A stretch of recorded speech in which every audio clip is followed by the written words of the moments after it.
Bismillahirrahmanirrahim. Assalamualaikum warahmatullahi wabarakatuh. Sahabat taat sehat, hari ini kita akan berbicara tentang susu hewani.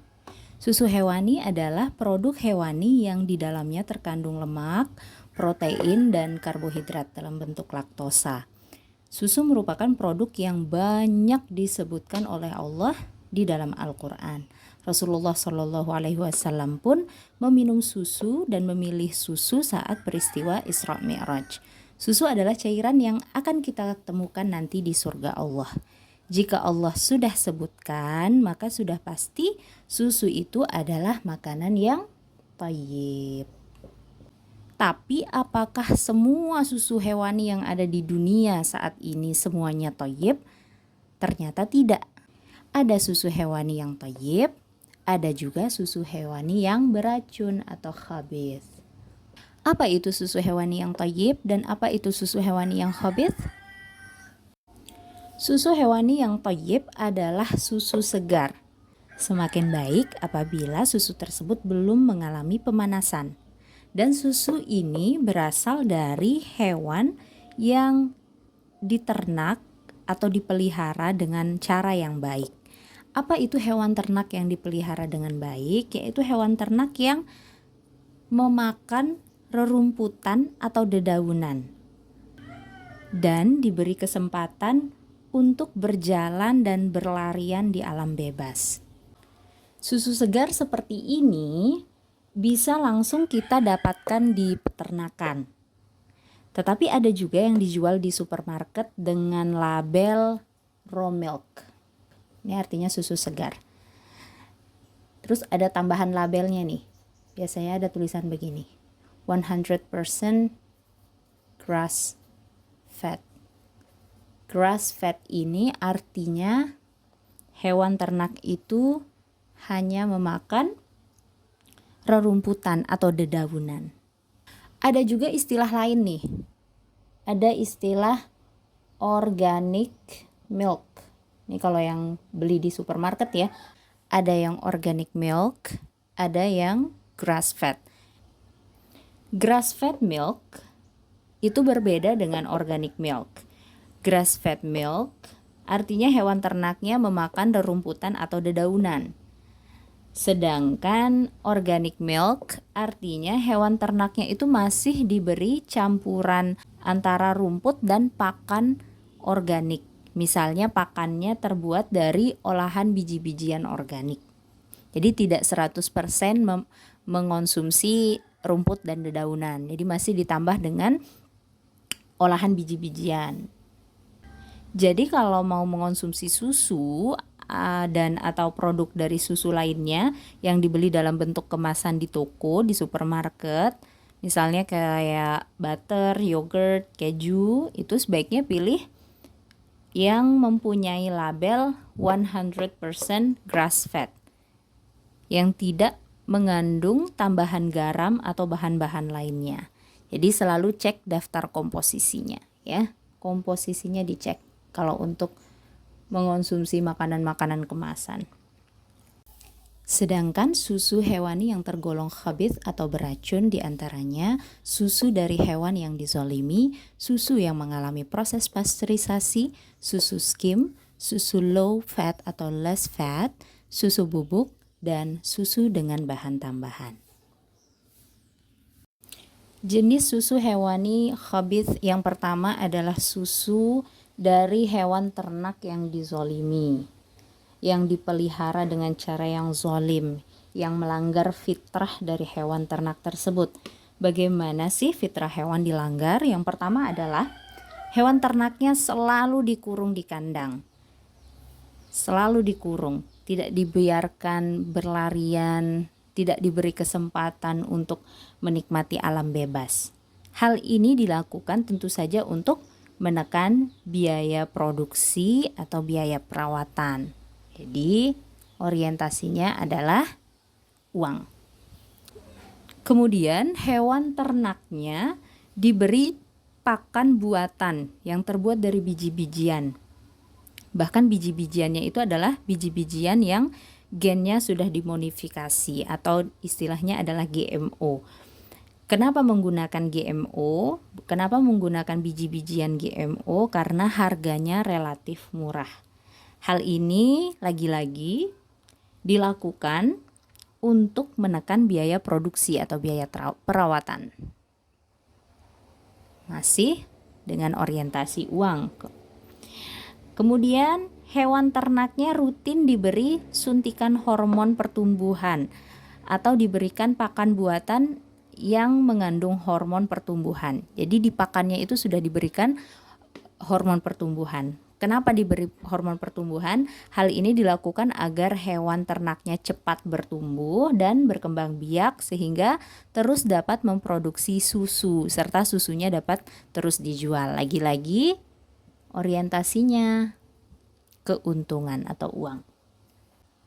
Kemudian karena selalu berada di dalam kandang, selalu dikurung, sekaligus karena dikumpulkan bersama dengan banyak hewan ternak lainnya, hewan-hewan ternak tersebut menjadi sangat lemah dan sangat rentan terhadap penyakit, sehingga hewan ternaknya harus rutin diberi vaksin dan diberi suntikan antibiotik. Kalau hewan ternaknya mati, otomatis akan merugi. Jadi lagi-lagi ini orientasinya adalah keuntungan. Nah, keburukan dari pakan buatan, kemudian hormon pertumbuhan yang disuntikkan ataupun yang dimasukkan di dalam pakannya, kemudian vaksinnya, antibiotiknya, itu semua akan mengalir ke dalam produk susu yang dihasilkan oleh hewan ternak tersebut dan akan terus mengalir ke tubuh manusia yang mengonsumsinya. Seperti itu. Jenis susu khabith yang kedua adalah susu yang mengalami pasteurisasi. Proses pasteurisasi adalah proses sterilisasi dengan teknik pemanasan. Jadi susunya dipanaskan dengan tujuan untuk membunuh bakteri dan kuman. Bakteri dan kuman ini dapat mengontaminasi dan merusak susu sehingga menjadikan susu cepat basi. Seperti halnya pada semua makanan alami mentah, di dalam cairan susu juga terdapat kuman dan bakteri. Akan tetapi, tidak semua bakteri tersebut bersifat buruk. Ada juga bakteri yang sifatnya baik untuk tubuh.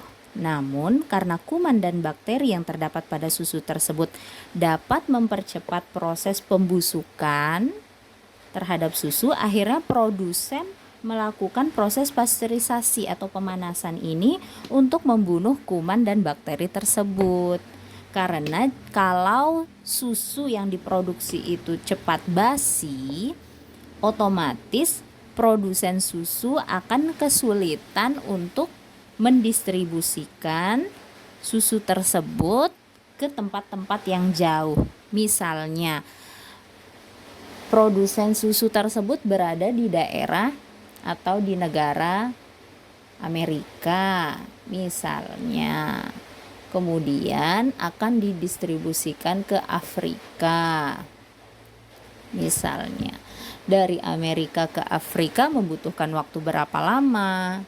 Nah, jika susu tersebut tidak mengalami proses pasteurisasi, maka susu tersebut akan basi selama proses distribusinya. Itulah mengapa proses pasteurisasi ini dilakukan oleh produsen susu yang khabith, susu beracun, sebagai cara untuk mengawetkan susu agar tidak cepat rusak, agar tahan lama selama proses distribusi ke berbagai tempat di seluruh dunia, sehingga penjualan produk susu mereka tetap akan tinggi. Jadi orientasinya adalah profit, keuntungan, cuan. Namun sayang, proses pasteurisasi itu tidak hanya membunuh bakteri dan kuman yang jahat saja, tetapi bakteri yang baik pun juga ikut mati. Bahkan proses pasteurisasi pada susu juga menghilangkan vitamin, mineral, dan enzim-enzim yang terdapat pada susu tersebut. Sehingga proses pasteurisasi sebenarnya telah menjadikan susu sebagai makanan yang sifatnya berat cerna. Ketika susu menjadi sulit atau berat untuk dicerna, hal pertama yang akan terjadi adalah susu akan cepat membusuk di lambung dan akan memunculkan berbagai masalah yang berkaitan dengan lambung. Itulah mengapa orang-orang yang rutin meminum susu beracun seperti ini, sebagian besar memiliki masalah pada organ lambungnya. Jenis susu khabith yang berikutnya adalah susu skim. Susu skim adalah susu olahan yang sudah dipisahkan dengan kandungan lemak alaminya. Nah, kalau susu thayyib tadi kan kandungannya lemak, protein, dan karbohidrat dalam bentuk laktosa. Nah, susu skim ini kandungan lemaknya sudah dihilangkan. Padahal kandungan lemak alami pada susu itu sangat baik untuk tubuh. Dan kandungan tersebut tidak kita dapatkan pada susu skim. Karena lemak alaminya sudah dibuang. Selain itu, karena kandungan lemak alami pada susu skim sudah tidak ada, maka yang tersisa dari susu skim adalah kandungan protein dan karbohidrat atau laktosanya saja. Yang berikutnya adalah susu dengan label low fat atau less fat. Susu berlabel less fat atau low fat ini adalah susu olahan yang kandungan lemaknya sudah direndahkan, mirip dengan susu skim. Ya, kandungan lemak alaminya sudah dikurangi sehingga kandungan karbohidratnya yang dalam bentuk laktosa menjadi tinggi.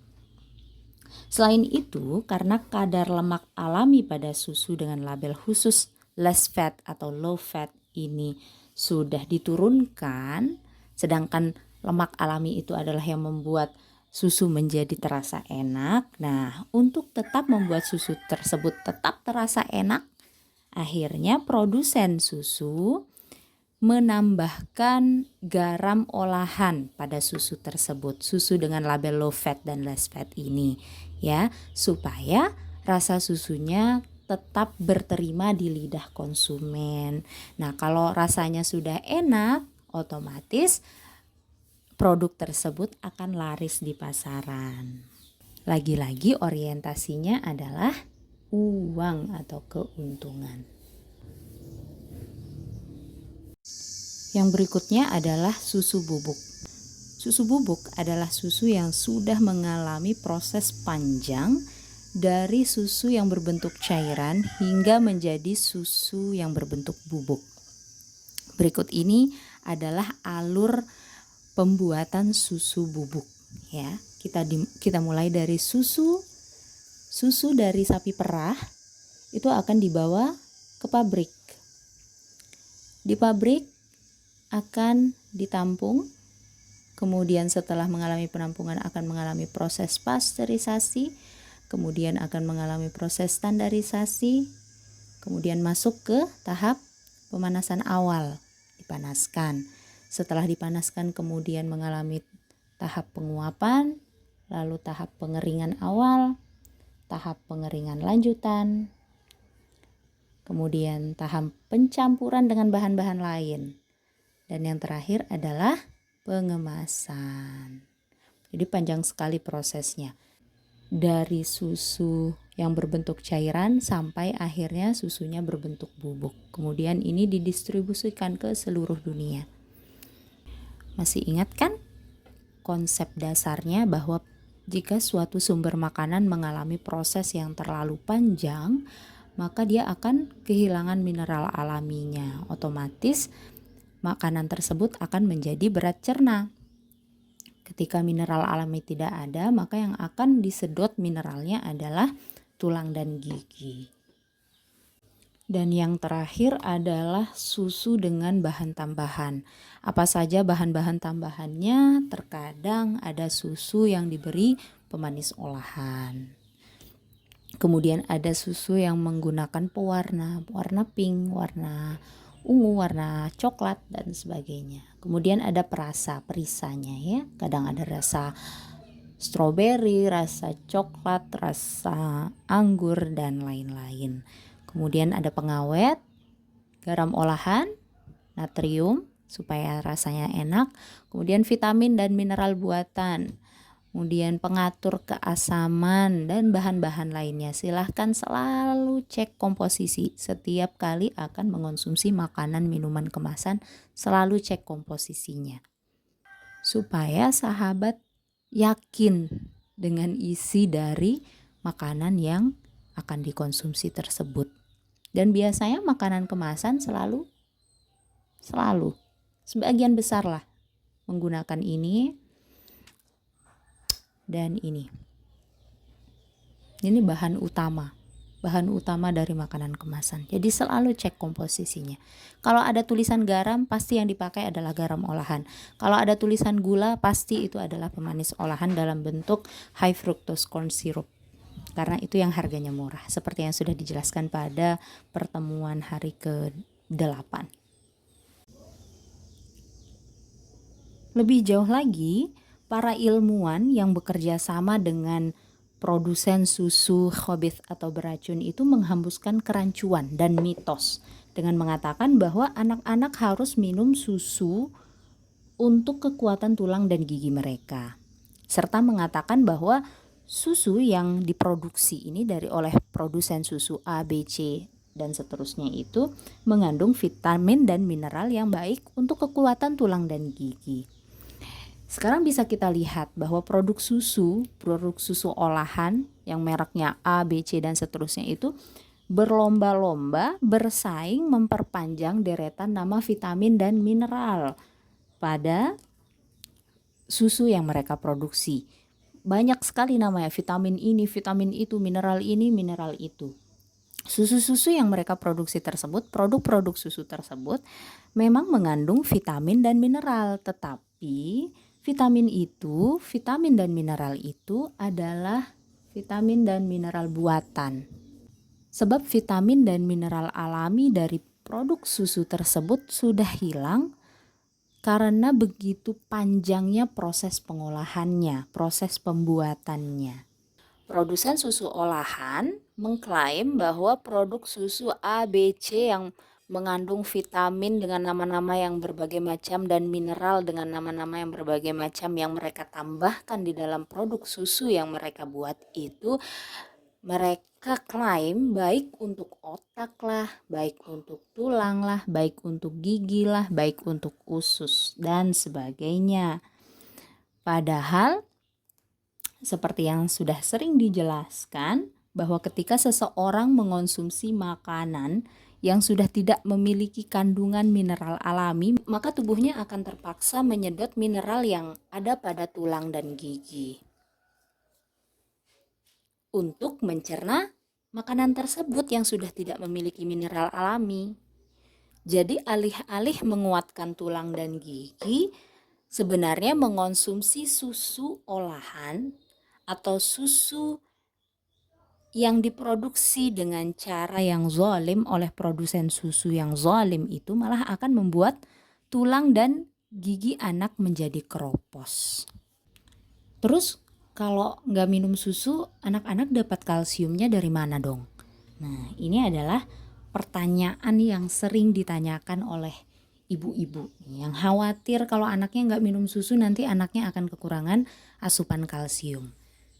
Padahal faktanya sumber makanan yang paling tinggi kandungan kalsiumnya dan yang terbaik kandungan kalsiumnya adalah produk nabati.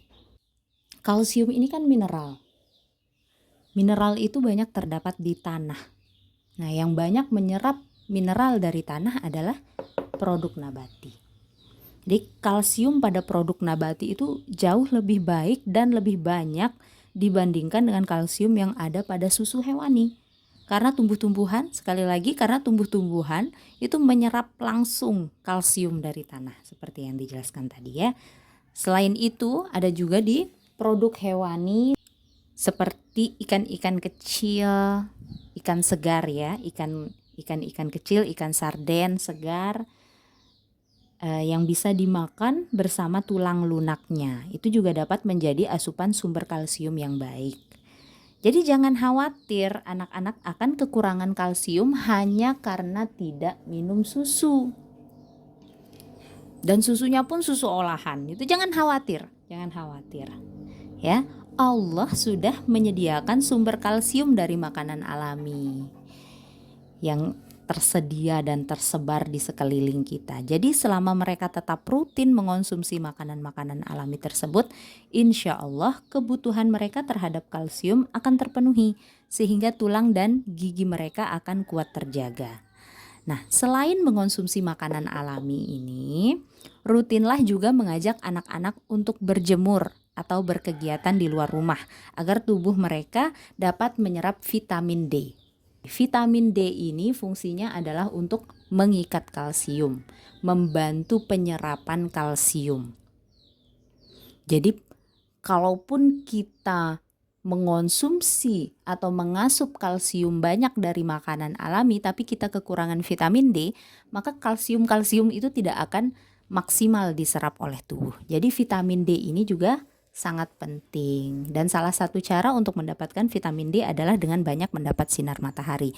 Nah, anak-anak yang banyak terkungkung di dalam ruangan bersama gadget mereka, jarang aktif bergerak, jarang berada di luar ruangan, jarang terpapar sinar matahari, itu akan cenderung memiliki masalah pada kekuatan tulang dan gigi mereka. Jumlah jaringan otot juga otomatis akan rendah sekaligus jumlah jaringan lemaknya juga akan meningkat. Selamat mengamalkan ilmu, semoga Allah senantiasa mudahkan kita untuk menjadi orang tua yang bijak dalam memilih makanan sehat untuk anak-anak titipan Allah. Wassalamualaikum warahmatullahi wabarakatuh.